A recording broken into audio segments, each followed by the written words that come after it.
So again, I look at it, and we've discussed that idea of decolonisation of curriculum. You know, it's an international process that is happening.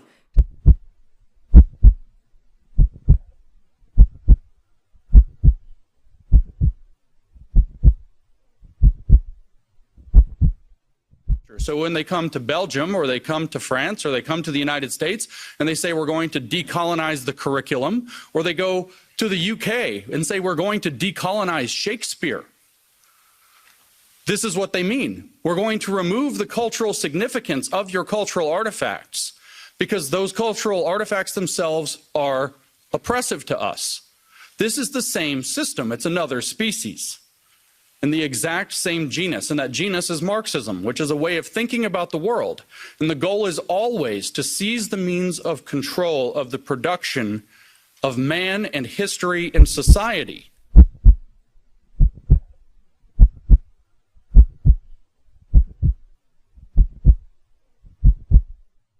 Thirdly, I propose a move from sexuality as isolated and individualised towards critical consideration of sexuality as intersectional and caught up in broader power relations and cultural norms. Finally, the structural changes I propose are as follows. Firstly, we must take account of how fears around childhood innocence act as a barrier in ways that don't account for the capabilities of children. To conclude, I suggest that the recent developments in RSE in Wales and the recommendations made by the expert panel outlined in Reynolds and McGeeney's 2017 report should serve as an exemplary signpost for changes to RSE in Ireland.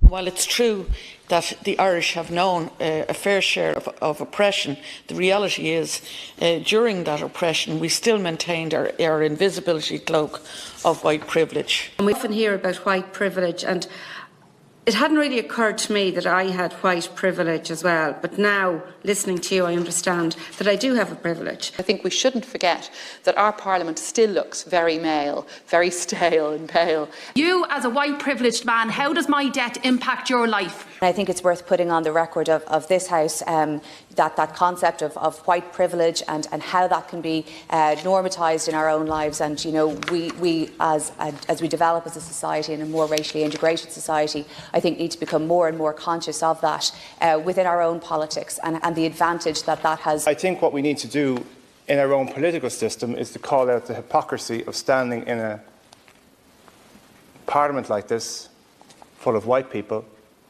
and saying as racism is something that other people do, because it's what politicians here in Ireland do.